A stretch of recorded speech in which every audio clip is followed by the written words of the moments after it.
Okay, let's unpack this. Welcome to another deep dive. Glad to be here.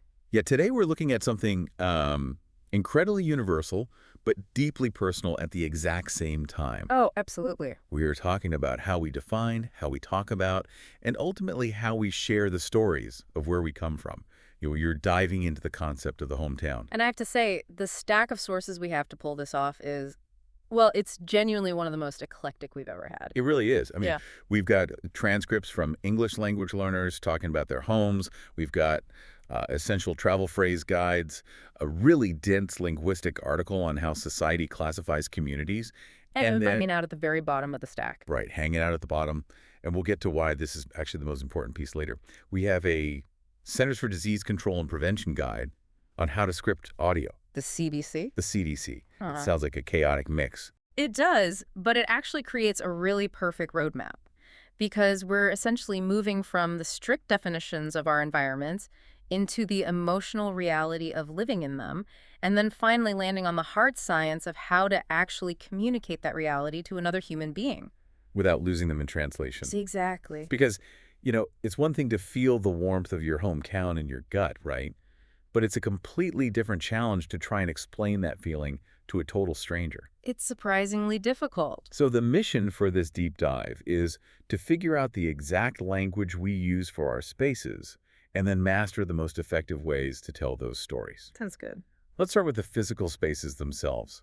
When you look at the linguistic article in our sources, it's kind of funny how casually we throw around words like city, town, and village We use them interchangeably all the time. all the time. But historically, they draw very hard lines in the sand. They really do. If we look at the strict definitions the text provides, we start to see the actual boundaries of human settlement. Let's start with the smallest unit, the village. Okay. The strict definition here is just a small community in a rural area. But what's really fascinating is the etymology. The word village comes from a French term that essentially just means a group of buildings. It's a group of buildings. That's it. It's just a cluster of human life. It implies intimacy, but also a sort of isolation. Right, just buildings huddled together against the elements. Yeah. But then you scale up to a town, and the psychology completely shifts. Erratically.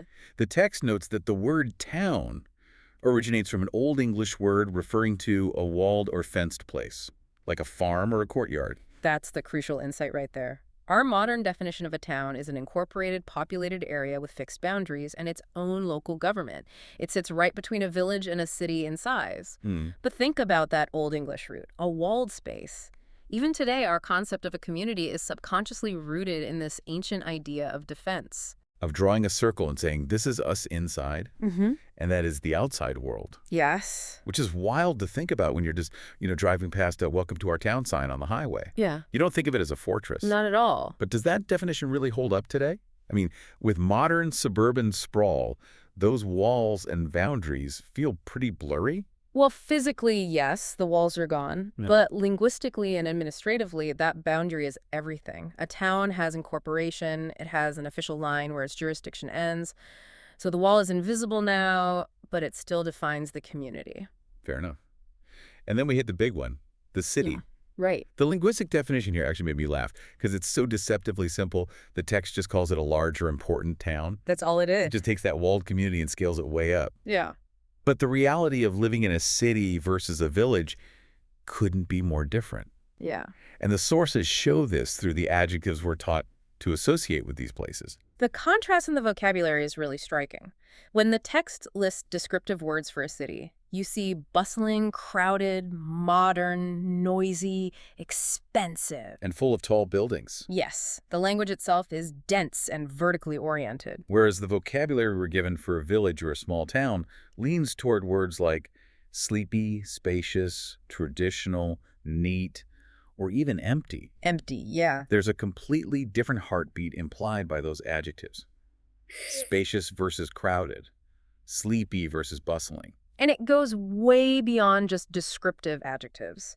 The concept of the city actually weaves its way into our everyday cultural idioms. It comes to represent something much larger than just geography. Oh, the idioms are great in the sources. They are. Like calling someone a city slicker to describe someone completely clueless about rural life. Or, my personal favorite, if you walk into a room that is just completely overrun with golden retrievers, you might playfully say, wow, it's dog city in here. Exactly. The word city just becomes a universal shorthand for an overwhelming abundance of something. Right. But it also represents complex systems. Take the phrase from the text, "You can't fight City Hall." Oh, yeah. That uses the local government of a city as a metaphor for an unbeatable, faceless bureaucracy. The language reveals that as places get bigger, the individual feels smaller. The city isn't just a location. It represents density, complexity, and sometimes immovable authority. You know, when you look at the place you wake up in every morning through this linguistic lens, it really changes how you view your everyday environment. Do you wake up in a sleepy cluster of buildings or a bustling, complex jurisdiction? It's an interesting question for the listener, really. Which of these exact labels and adjectives best describes the place you wake up in? It's fascinating. But this raises a bigger point about how that physical environment shapes our daily human experience. It dictates almost everything about our routine, which is heavily reflected in the personal narratives we have from those language learning transcripts. Yes, and here's where it gets really interesting, because we get to peek into the actual daily realities of these spaces. We have a speaker named Mark in the transcripts. Right, Mark from Manarola. Yeah, and he proudly says he was born and raised in Manarola, and he describes it as this tiny, quiet seaside village. For Mark, a perfect day is taking a walk by the river or heading to the traditional market, His life is deeply tied to the geography. and the slow pace of the place. And then you place Mark's narrative right next to Sarah's. Sarah grew up in Shanghai. For her, the baseline of reality is a massive, busy city. A completely different world. Her environment isn't defined by rivers and quiet walks. It's defined by tall buildings, constant movement, heavy traffic, and massive civic infrastructure like a giant city library. What constitutes a normal day for Mark would feel like a vacation to Sarah. And Sarah's normal day might feel totally overwhelming to Mark. We see that exact same tension play out with two other individuals in the sources, Ava and David, and they actually debate the merits of their hometowns. This was a great part of the transcript. Yeah, Ava is a big city native, and her memories are completely sensory. She talks about the late-night lights, the shops never closing, the constant hum of traffic, and the people in the street. She thrives on that energy. She admits the city was never truly quiet. No, and it could be tiring, but she loved the pulse of it. David is the polar opposite. He grew up in a small town, and his memories are defined by the absence of that sensory overload. He talks about nights so dark you could clearly see the stars.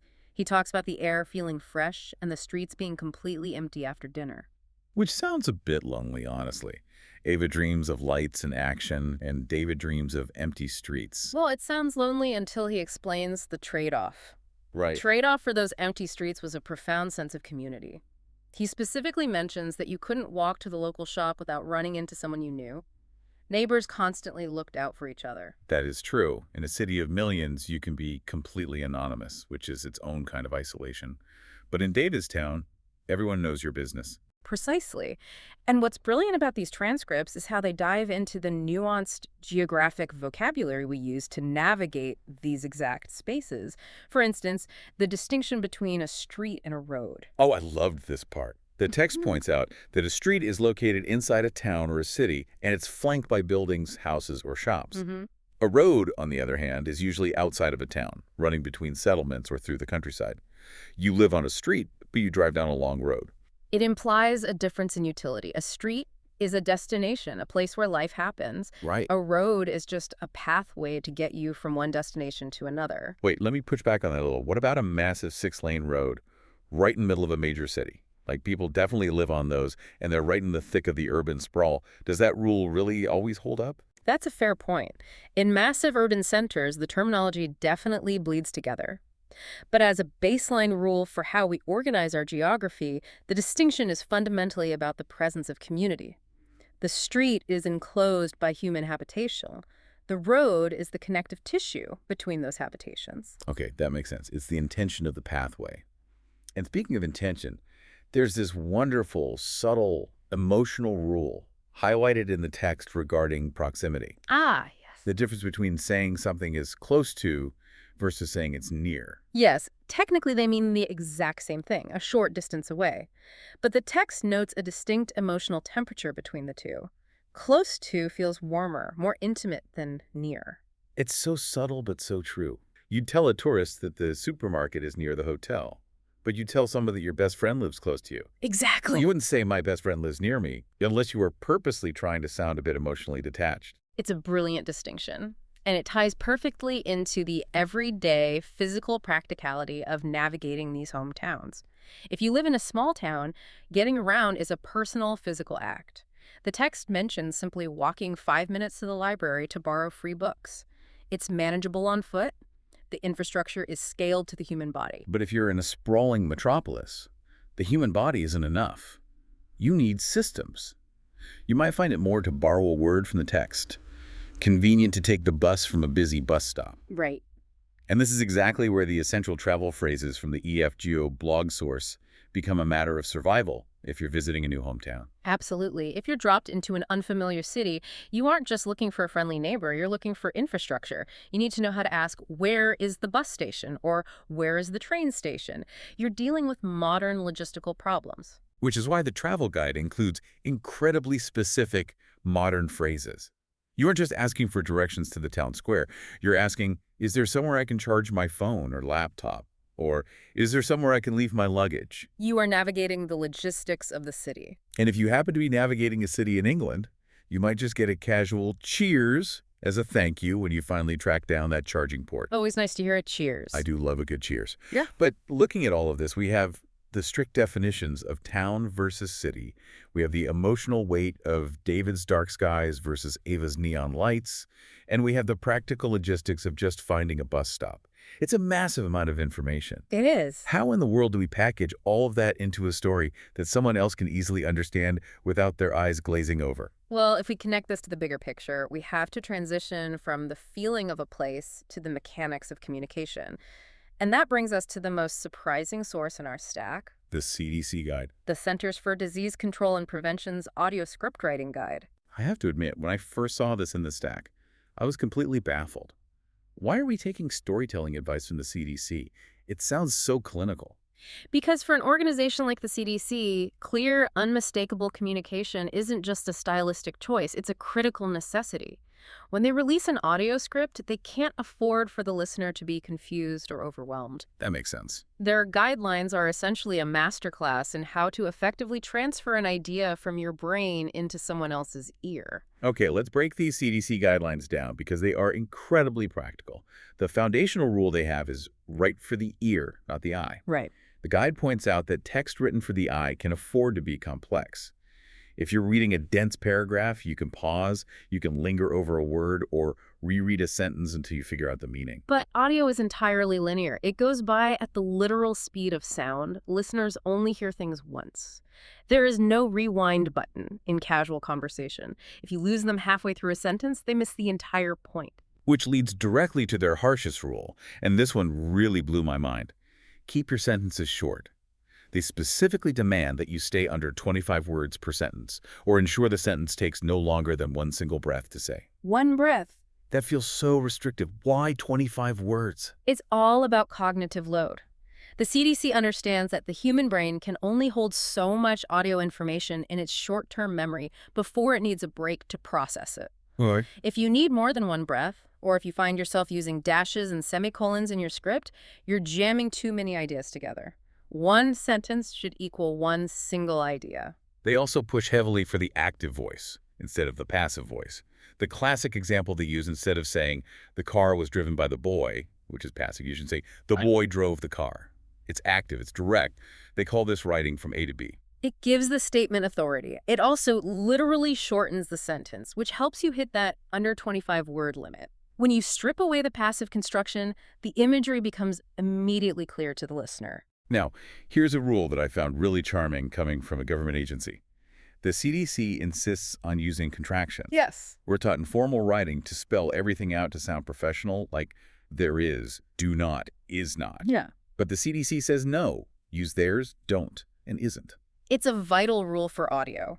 Yes, spelling it out sounds formal, but formal often translates to artificial and stilted when spoken aloud. Contractions sound friendly, they sound human. They do. Using them helps build a conversational connection with the audience, making them more receptive to whatever information you're trying to share. Well, we're certainly trying our best to use them in this deep dive. But here is my absolute favorite rule from the guide. Avoid brackets, avoid parentheses, and avoid quotation marks. Why?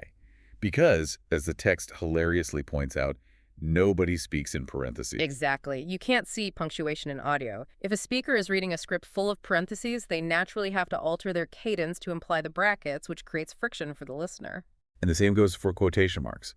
If I'm listening to you talk, I have no idea when a quote actually begins and when it ends unless you aggressively use air quotes. Which I can't see on an audio track anyway. Right. Which is why the CDC recommends paraphrasing. Or, if you absolutely must quote someone verbatim, you have to clearly introduce it with a signpost phrase like, in these words, so the listener knows exactly what's happening. The entire goal is to remove any friction between the speaker's idea and the listener's ear. What I love most about these CDC scripting rules is how perfectly they mirror the English language learners in our other sources. Oh, that's true. When you're a beginner learning a new language, you don't have the vocabulary to be passive or overly complex. You naturally use short, clear, active A to B sentences. You say things like, my town is very small. It's a quiet place. I love the park. That's a fantastic observation. Those beginners in the transcripts are inadvertently following the CDC's best practices for expert-level communication. Yeah. They're stripping away the jargon. They're not hiding behind long, meandering sentences. They're just delivering the core, vivid image of their home. It's the ultimate intersection of content and delivery. Whether you're trying to explain the high cost of living and the relentless pace of a massive metropolis, or you're trying to paint a picture of a sleepy village where everyone knows their neighbors, the most effective way to share that feeling isn't through flowery poetry. It's through simple, active, conversational language. It really makes you evaluate how you talk to people every day. When you're trying to explain a complex idea or even just describe your weekend, are you burying the listener in passive, breathless sentences? Or are you willing to be as direct and clear as someone simply describing a quiet walk by the river? So what does this all mean?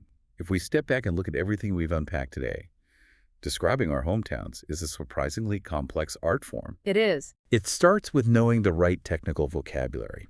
Understanding if your community is technically a village, a town, or a city, and what that implies about the boundaries around you.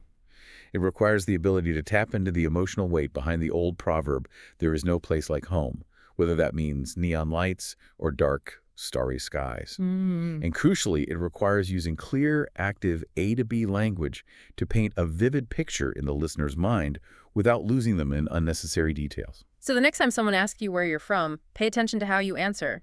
Try applying that CDC A to B active voice method. Keep your sentences to a single breath.